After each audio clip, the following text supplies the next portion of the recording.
देखो बेटा, अब हम शुरू करने वाले हैं यहाँ पर treatment of reserve, accumulated profit loss और डेफर्ड रेवेन्यू एक्सपेंडिचर के बारे में। देखो, मैंने आपको पहले बताया था, एडमिशन हो, रिटायरमेंट हो, डेथ हो या चेंजिंग पीएसआर हो, इन चारों चैप्टर में तुम्हें एक बैलेंस शीट मिलती है जिसे तुम बोलते हो old balance sheet.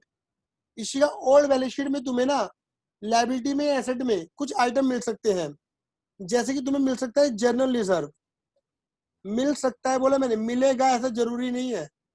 Journal reserve या फिर रिजर्व फंड मिल सकता है, रिजर्व फंड, या फिर कंटिजेंसी रिजर्व। क्या बोला बेटा मैंने? कंटिजेंसी रिजर्व, या फिर workman compensation reserve, workman compensation reserve, या फिर investment fluctuation reserve, investment fluctuation reserve, ये इन्वेस्टमेंट फ्लक्चुएशन फंड भी कहते हो आप इसे, क्लियर है? या फिर कैपिटल रिजर्व। ये बहुत सारे एग्जांपल लिख दिए मैंने रिजर्व के रिगार्डिंग, जो तुम्हारे लेवल पे तुम्हें दिए जाते हैं। या फिर तुम्हें यहाँ पर मिल सकता है मेरे बेटा जी प्रॉफिट या लॉस अकाउंट, क्लियर है? ये सब कहते हो क्रेडिट, दैट इज प्रॉफिट। ये प्रॉफिट होता है एक्चुअल में। क्या होता है मेरे बेटा? ये प्रॉफिट होता है आपका। क्या होता है मेरे बेटा जी? ये प्रॉफिट। लेकिन अगर सर लॉस नहीं मिल सकता, मिल सकता है। प्रॉफिट एंड लॉस अकाउंट के नाम से ही अगर एसेट भी गिवन है, इसे बोलते हैं डेबिट बैलेंस। ये लॉस होता है, या तो लॉस मिलेगा प्रॉफिट, और मिल सकता है, मिलेगा ऐसा जरूरी नहीं है। डेफर्ड रेवेन्यू एक्सपेंडिचर, ये खर्चे होते हैं, ये एसेट साइड में मिलेंगे तुम्हें, क्लियर है? इसमें मोस्ट कॉमन एग्जांपल जो मिलता है वो होता है मेरे बेटा कौन सा? Advertisement suspense account. क्या होता है मेरे बेटा जी? Advertisement suspense account. मेरे बेटा ये वो आइटम है जो तुम्हारे लेवल पे मिलेंगे। कुल मिलाकर मेरे बेटा इसी का समझना, ये सब लॉस है। खर्चा भी क्या है? एक तरीके का लॉस होता है, और लॉस तो होता ही लॉस है। और ये सब क्या है मेरे बेटा जी? ये सब प्रॉफिट का हिस्सा है, क्योंकि जितना भी रिजर्व बनता है वो सब प्रॉफिट से बनता है, और ये तो है ही प्रॉफिट। तो कुल मिला के बैलेंस शीट की लायबिलिटी में कुछ प्रॉफिट वाले आइटम है, और बैलेंस शीट के एसेट में कुछ लॉस वाले आइटम है। अगर ये आइटम मिलेंगे तो इनका ट्रीटमेंट करना, और अगर आइटम नहीं मिलेंगे तो इनका ट्रीटमेंट मत करना। अब ट्रीटमेंट करने के लिए हम क्या कर रहे हैं, एक एग्जाम्पल को पकड़ लेते हैं। जैसे कि तुम्हारी बुक में मैंने फोटो खींच के भेजी है क्वेश्चन नंबर 26 की।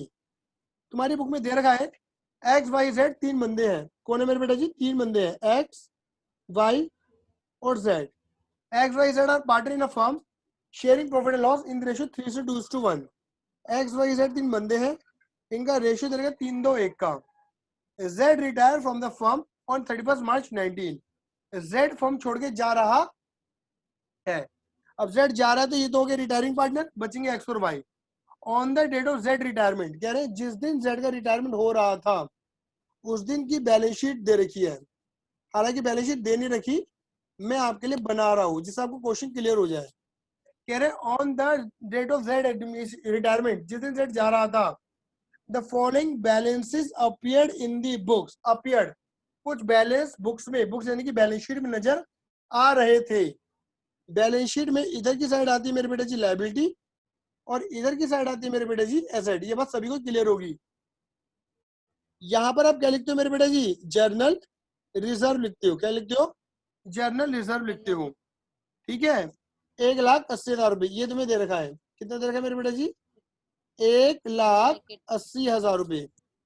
उसके बाद दे रखा है प्रॉफिट एंड लॉस अकाउंट का डेबिट बैलेंस। मैंने क्या बोला था? प्रॉफिट लॉस का डेबिट बैलेंस दे रखा है। प्रॉफिट लॉस अकाउंट का, प्रॉफिट एंड लॉस अकाउंट का डेबिट बैलेंस दे रखा है मेरे बेटा जी। अगर ये क्रेडिट होता तो लायबिलिटी में आता, ये लॉस है हमारा। वर्कमैन कंपनसेशन रिजर्व दे रखा है, workman compensation reserve, workman compensation reserve दे रखा है 24,000 रुपीज। अरे यार क्यों बार बार ऐसा हो रहा है? 24,000 रुपीज। उसके बाद दे रखा है employ provident fund, employ provident fund कितना दे रखा है? 20,000 रुपए।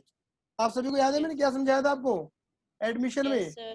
कि नोट डाल के लिखा था या हैशटैग डाल के लिखा था कि जो तुम्हें एम्प्लॉय प्रोविडेंट फंड दिया जाएगा या जिसे तुम प्रोविडेंट फंड भी कहते हो is not a part of reserve, ये रिजर्व का पार्ट नहीं है। मतलब अगर एम्प्लॉय प्रोविडेंट फंड दे रखा है, इसे बच्चे कई बार फंड समझ के रिजर्व मान बैठते हैं और ये रिजर्व होता नहीं है, ये पागल बनाने के लिए दिया गया, इससे मैंने इसे हटा दिया। क्या मेरी बात क्लियर हो रही है सभी बच्चों को? Yes, sir. आप कह रहे हैं एंट्री बना के दिखाओ। मेरे बेटा मैं एक ही बात पूछता हूँ आपसे, मैंने बोला ये रिजर्व, ये रिजर्व किसका पार्ट है? ये प्रॉफिट का पार्ट है। और ये है डेबिट, इनकी लॉस, ये तो है ही लॉस। क्लियर है? अच्छा ये बैलेंस शीट कौन सी है मेरे बेटा जी? ये है पुरानी बैलेंस शीट। इसी का मुझे इतना बताना, पुरानी बैलेंस शीट में पुराना रिजर्व पड़ा हुआ है, यानी कि पुराना प्रॉफिट पड़ा हुआ है, यानी कि पुराना Yes, लॉस sir. पड़ा हुआ है। ये पुराना प्रॉफिट Yes. पुराना लॉस किसका है? एक्स वाई जेड का है। ये जेड के जाने के बाद एक्स और वाई का है Sir, XYZ का ही है ना, क्योंकि पुराना है। और पुराना यानी कि कितने Yes, sir. बंदे होंगे? 3 बंदों का होना चाहिए, यानी कि एक्स Yes, और sir. वाई का नहीं है। अच्छा एक्स और वाई का यहाँ पे नया रेशियो नहीं दे रखा, तो मैं क्या करता हूँ, नया रेशियो कितना मान लिया मैंने? 3 और 2। हालांकि मैंने आपको नया रेशियो निकालना सिखाया था, कैसे निकालते थे? जो बंदा जा रहा है उसे दुबका दिया, तो बचा कितना? 3 और 2 बचा, बात खत्म हो गई। क्लियर है? Yes, sir. अब देखो जी, अब इधर ट्रीटमेंट क्या आता है? इधर आते हैं मेरे बेटे ट्रीटमेंट नंबर 1, जो हमें फॉलो करना ही करना है। और एडमिशन में भी फॉलो करते थे, रिटायरमेंट में भी फॉलो करेंगे, डेथ में भी फॉलो करेंगे। वो ट्रीटमेंट क्या है? ट्रीटमेंट वन है डिस्ट्रीब्यूशन। क्या है मेरे बेटा जी? डिस्ट्रीब्यूशन। ट्रीटमेंट नंबर 1 क्या है मेरे बेटा जी? डिस्ट्रीब्यूशन। भाई पुराना रिजर्व है, पुराना प्रॉफिट है, पुराना लॉस है, पुराने बंदों में बांट दो, बात खत्म करो, मतलब पुराने रेशियो में खत्म करो। ये कहां पर है मेरे बेटा जी वाला आइटम? ये वाला आइटम है लाइबिलिटी में। लाइबिलिटी क्या होती है? क्रेडिट। हटाने के लिए क्या कर दोगे इशिका? डेबिट। मैंने क्या करा? Yes, sir. Journal reserve account debit, इस रिजर्व को भी खत्म कर दिया। Workman compensation reserve account debit, इस रिजर्व को भी खत्म कर दिया। ये कितना है मेरे बेटे टोटल? ये है आपका टोटल 80,000. 1,80,000 रुपए, और ये है 24,000 रुपए। और ये बांट देंगे किसमें मेरे बेटा जी? एक्स में, वाई में Why?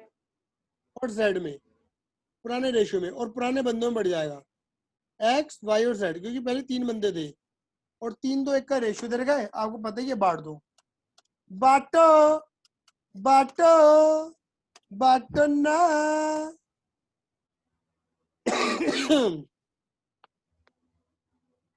ये निकल कर आएगा 34, ये निकल कर आएगा आपका 68 डिवाइड बाय 2 मल्टीप्लाई बाय 3, ये निकल कर आएगा 1,02,000। मेरी बात क्लियर हो गई? Yes, sir. अच्छा जी, इनकी पुराना प्रॉफिट है, पुराने बंदों का है, आपने बोला था, मैंने क्या करा? पुराने बंदों को दे दिया, उनकी कैपिटल में पैसा डाल दिया। ऐसे लॉस पुराने बंदों का है, तो क्या खत्म कर देंगे। लॉस क्या होता है? डेबिट। हटाने के लिए तो मैंने क्या करवाया? क्रेडिट। तो मैं क्या कर दूंगा, जो पीएनएल दे रखा है तुम्हें, ठीक है ना, जो पीएनएल दे रखा है वो दे रखा है 24, वो दे रखा है 30,000 रुपए का, ठीक है ना। Yes, sir. और बांट दे किसमें? अगेन वही एक्स Why? वाई और जेड कैपिटल में। एक्स वाई और जेड, बाटो बाटो बाटो ना। 3 2 1 में कितना कितना आएगा मेरे बेटा जी? ये आएगा 15, 10 और 5। हाँ जी, क्या मेरी बात क्लियर हो गई? Yes, sir. इसी का ये जो ट्रीटमेंट है, हम रिटायरमेंट एडमिशन में भी करते थे कि पुराना रिजर्व पुराना प्रॉफिट पुराने बंदे को बांट देते थे। क्लियर है?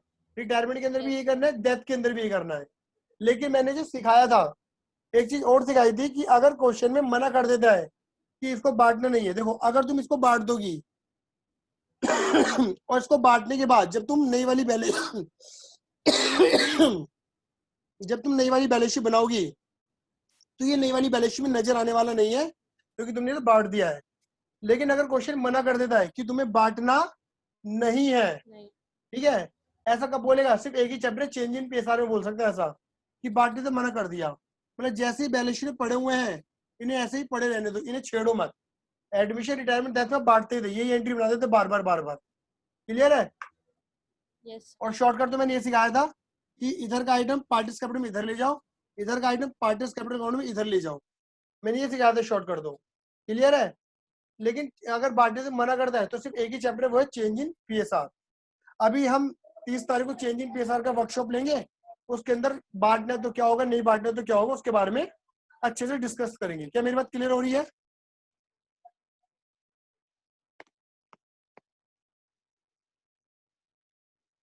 अरे लाइट चली गई क्या?